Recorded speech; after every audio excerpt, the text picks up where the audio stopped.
Olá, nerds, geeks e afins! Estamos todos aqui no manicômio para conferirmos o quinto episódio da primeira temporada da série Cavaleiro da Lua, exibido na Disney Plus.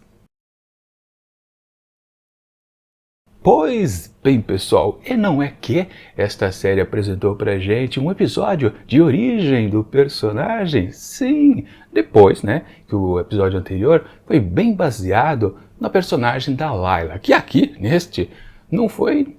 Só foi citada, Ela só foi citada, ela não teve um frame de imagem, se não me falha a memória. Acho que não, Realmente não. Só foi citada, apareceu até o pai dela, Mas ela em si não deu as caras.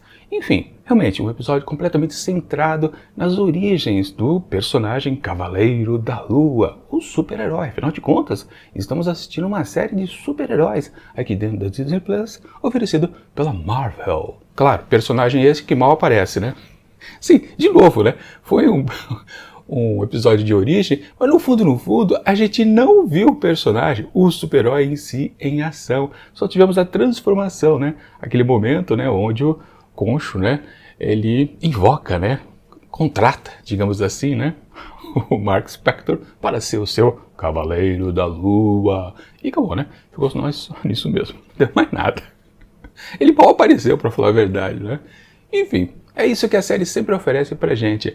A série realmente acaba. Só que não dá para ser chamado de uma série de super-herói, porque simplesmente o super-herói ele não está presente, somente os seus alter egos. E falando nisso, é esse ponto positivo que sim, a gente pode considerar o que foi oferecido pra gente nessa semana, a questão dos alter egos. Embora pareça que esqueceram de um outro, porque a gente precisa lembrar, Foi há 2 episódios que aconteceu uma certa briga naquela gangue lá do Cairo, E literalmente a equipe, os inimigos, digamos assim, foram mortos, ou apanharam bastante ou foram mortos, literal, E claro, tanto o Mark olhou para o Steven olhou para o Mark e falou, não fui eu, foi você. Ambos estavam dizendo que não foram eles, então quem foi?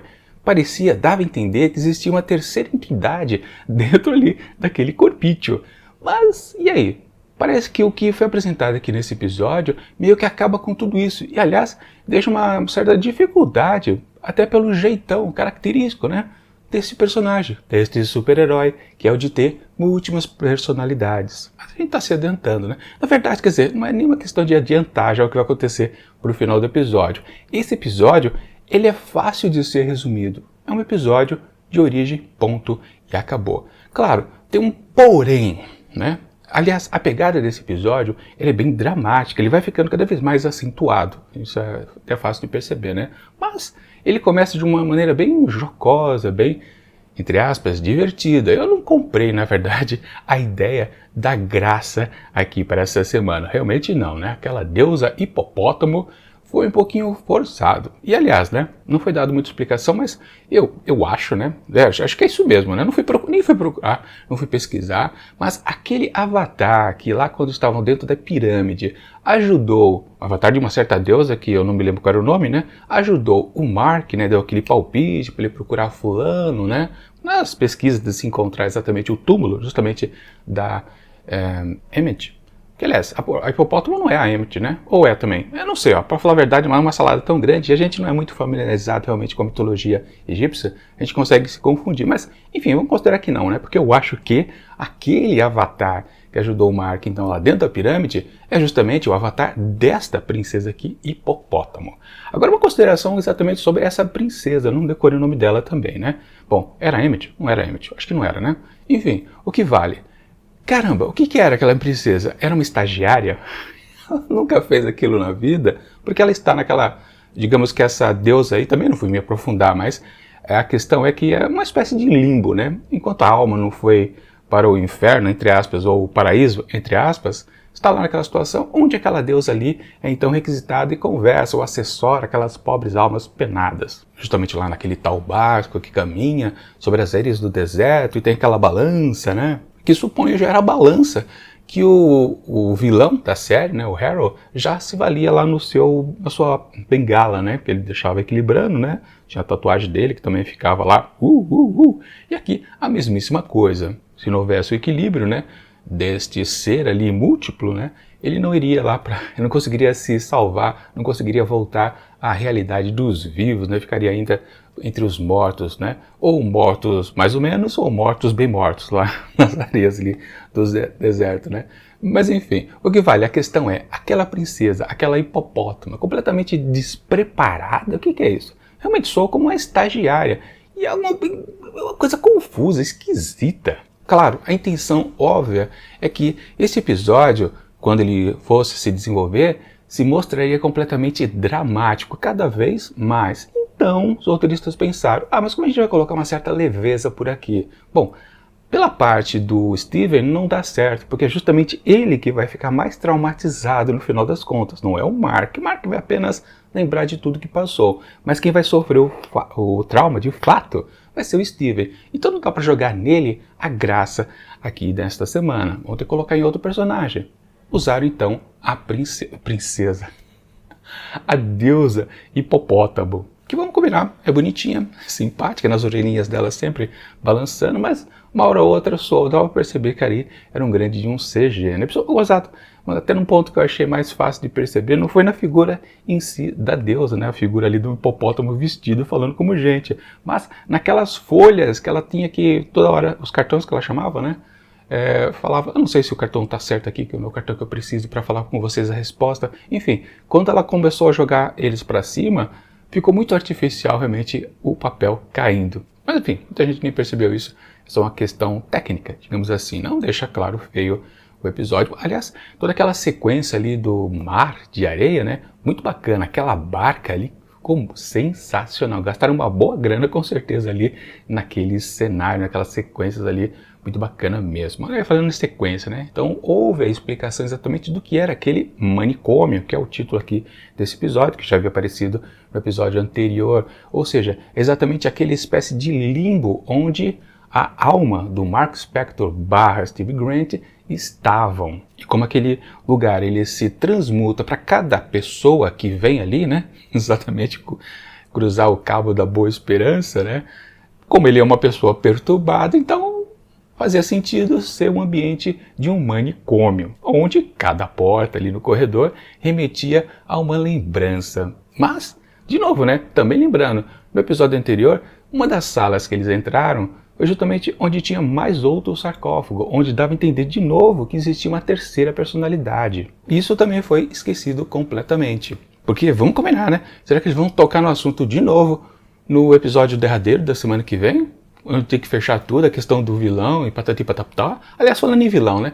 No final das contas, tudo aquilo ali que estava referente ao Harold, que estava ali meio que disfarçado de psicólogo ali do manicômio, não era verdade. Aquilo tudo ali era uma manifestação do consciente, inconsciente / loucura também do Mark Spector diante do seu drama de infância que ele carregou por toda a sua fase adulta e acabou resultando literalmente, né, numa múltipla personalidade até física, né, pelo menos ali dentro daquele contexto mágico, né. Mas o que vale? Quando o episódio começou com aquela hipopótama, por mais que ela fosse fofinha, coisa e tal, mas a personalidade dela ali de estagiária, realmente eu não comprei aquilo e estava começando a achar que o episódio ia ser uma bela de uma enrolação, porque foi literalmente, né? Toda a parte inicial onde justamente essa deusa aparecia e também, né, quando a cena passava lá para as análises, né, que também muito papo furado, vamos combinar, né, do Harold, disfarçado ali, né, entre aspas, de doutor, nada daquilo também ia para frente, né?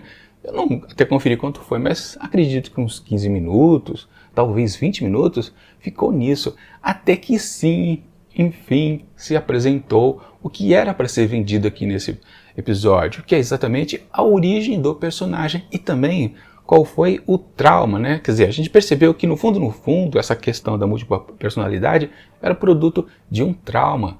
Claro, quando o episódio começa, nós temos a imagem de um garoto e de uma mãe, né? Acho que uma mãe gritando, o garoto chega a aparecer, não, acho que foi mais a mãe que aparece, né? Mas enfim, né? De novo, como foi no episódio passado, uma imagem no comecinho que a gente acaba até esquecendo, depois a gente se lembra, é verdade.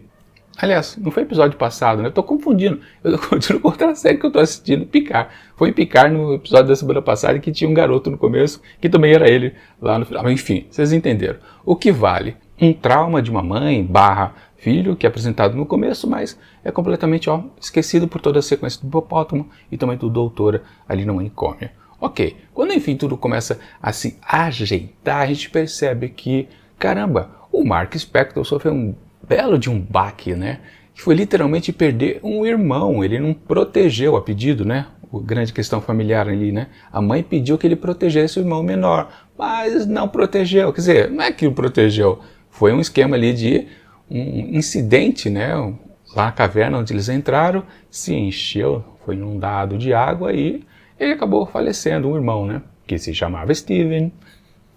Ok, e no fundo a gente pensa então que há uma coisa mística, né, que o irmão sobreviveu junto com ele, né? Mas não, o que também foi legal, mais pra frente no episódio, ganhou também outra conotação interessante, que o Mark criou realmente na cabeça um irmão que deveria viver uma vida feliz, ou seja, sem transtorno nenhum. Isso justifica então essa personalidade meio patética, né, abobada do Steven Grant, um cara mais sossegado, mas também, por causa disso, uma pessoa que vive pouco, né? Ele foi apresentado no começo da série, né, como alguém que não conseguia ter laços sociais com ninguém praticamente. Ou seja, ele criou também um sujeito que é incompleto, o que chega a ser até irônico também. Mas é bacana, a origem então do personagem é muito interessante, do trauma do personagem, que resulta nas múltiplas personalidades, né? Agora aquela questão do super-herói em si, meio que já estava sido vendido antes, né? Que foi justamente quando ele teve o perrengue lá com o pai de Layla e o Khonshu apareceu. Na verdade, eles só transformaram em imagem o que havia sido dito antes ou ficado implícito. Não teve nada de novo. Por isso que também, né, quando o personagem, o super-herói aparece aqui, também é uma coisa sem grande valor, porque isso a gente já sabia, mesmo que implicitamente, no episódio da semana passada. Ou seja, o episódio não oferece de novo a grande presença marcante numa cena de destaque do super-herói título da série. Realmente, esse produto aqui da Marvel devia se chamar qualquer coisa, menos Cavaleiro da Lua. Os alter egos do Cavaleiro de Khonshu. Eu acho que ficava mais legal o título da série, né? Mas o que vale é que isso. Foi apresentado pra gente uma grande história que tinha, assim, seu começo, meio e fim, muito do interessante. E claro, quando chegamos ao final, aí que a série até cai, como eu já comentei antes, num certo dilema talvez. Se a graça do personagem é ter múltiplas personalidades, como é que fica agora? Se, quando finalmente se alcançou aquele equilíbrio justamente de todo o trauma do Mark ter sido revelado para o seu próprio outro eu, né? O Steven compreendeu o trauma de quem o criou, ali a balança se equilibrou. E acabou que o Steven ficou atolado literalmente na areia, no certo ponto ali. Ou seja, a gente perdeu então essa personalidade que ele possuía. Agora ele é um ser normal, sem traumas? Uma coisa esquisita, né? E no fundo, né, uma coisa que eu já percebia em episódios anteriores, eu achava que o Mark, ele também tinha um quesinho meio errado. E, de fato, né, ele era a pessoa mais traumatizada de todos aqui. Porque ele teve o baque de perder um irmão, teve o baque de ter uma mãe rancorosa pra cima dele, né? E também não deixa de ser um trauma que ele criou uma entidade dentro da cabeça dele para se preservar em primeiro lugar, mas também construir uma memória completamente fantasiosa de um irmão, né, que ele gostaria que fosse feliz, né, na cabeça dele. Ou seja, ele é forrado de traumas, o Mark Spector. E agora ele é apenas ele mesmo, porque no fundo não se apresentou aquela terceira personalidade. Será que eles estão deixando então para uma segunda temporada, talvez, se a série fizer sucesso e o público pedir? Bom, eu acho que sim, a série merece uma segunda temporada, porque aí sim veremos o tal do Cavaleiro da Lua atuando de fato, né? Porque só sobrou agora o episódio da semana que vem para ele, enfim, ter um grande destaque. Eu espero mesmo que metade do tempo do episódio final, que vai ser provavelmente de 50 a 1 hora, caramba, 25 minutos, meia hora pelo menos, de presença constante do Cavaleiro da Lua. Ele agindo como um super-herói, porque até agora a gente não teve uma série desse tipo de produto que a Marvel costuma oferecer pra gente. De qualquer forma, foi um episódio muito bom. Salvou, na verdade, em comparação com todos os outros anteriores, é sensacional. Mas dizer que é sensacional não quer dizer que é um episódio perfeito. Não, muito pelo contrário. Ele tem vários momentos de arrasto. Podia ser muito bem enxugado esse texto aqui, que também tem lá os seus 50 minutos. Podia ser diminuído, mas eles estão no formato de sempre fazer episódios desta duração. Então, já que tem página sobrando em branco aqui no roteiro, vamos escrever algumas coisas de encheção de linguiça mesmo, que foi o começo lá com aquela estagiária deusa e em alguns outros momentos também com o doutor Harold, né? E outros pontos onde já podia ter ido direto ao ponto. Mas de uma maneira geral, a questão do trauma em si, da origem do trauma do Mark Spector, foi muito bem construída. Em quase todos os momentos eu fiquei surpreso de perceber como a história ia se desenrolando. Origem em si do Cavaleiro da Lua? Não, porque isso a gente já sabia, só foi colocado em imagem, mais concreto agora. Não foi um grande avanço, para falar a verdade, né? Ou seja, sim, é um bom episódio, mas ele não é realmente para se colocar a plaquinha de excelente. Na comparação, de novo, com os outros, ele é muito bom, mas eu não vou falar que vale 5, já chegando em atribuir uma nota para ele. Não vale 5 asteriscos esse episódio. Valeria se ele tivesse sido antes. Aliás, uma coisa, né? Esse episódio poderia muito bem funcionar como o primeiro episódio da série. Mudando uma coisita aqui e acolá, ele funcionaria muito bem. Já pensou essa história começando lá no primeiro episódio, logo de cara, ele dentro do manicômio? Seria muito bom também. Mas ok, apresentar às vezes a origem funciona bem um pouco mais tarde para o personagem. Tinha a questão das coisas misteriosas, mas foi muito mal aproveitado, né? Enfim, eu acho que esse episódio também ficaria melhor, valeria os 5 mesmo, se fosse um pouquinho antes, não quase já no fim da temporada. É um bom episódio, mas eu não dou 5. Também não dou 4,5. Também não dou 4. Mas, quem sabe, 3,5 asteriscos seja uma boa nota a ser dada aqui para esse episódio. Sim, eu prefiro ser cri-cri com esse daqui e pensar, não, o episódio da semana que vem, esse sim pode ser um 5. Mas esse aqui, não. Porque se eu falo que isso aqui é sensacional, o da semana que vem não poderia sair melhor, porque não vai ter uma nota maior do que 5. Mas tenho certeza que muita gente achou esse aqui o melhor episódio de todas as séries da Marvel. Você vai ouvir isso em algum canal por aí, com certeza. Mas não é verdade. Embora a história seja interessante, para o personagem, para o super-herói, não foi. Para os alter egos, ok. Entende o que eu quero dizer, né? Minha implicância que eu tenho com essa série, porque eu não me identifico com ninguém aqui. Realmente, ninguém. Nem com o hipopótamo, que é super gracinha. Enfim, para esse penúltimo episódio aqui da primeira temporada, então, de Cavaleiro da Lua, eu atribuo 3,5 asteriscos. Agora eu quero saber a opinião de vocês e coloquem aqui nos comentários desse vídeo. E, esperando a próxima semana para a gente ver como fecha tudo. É isso.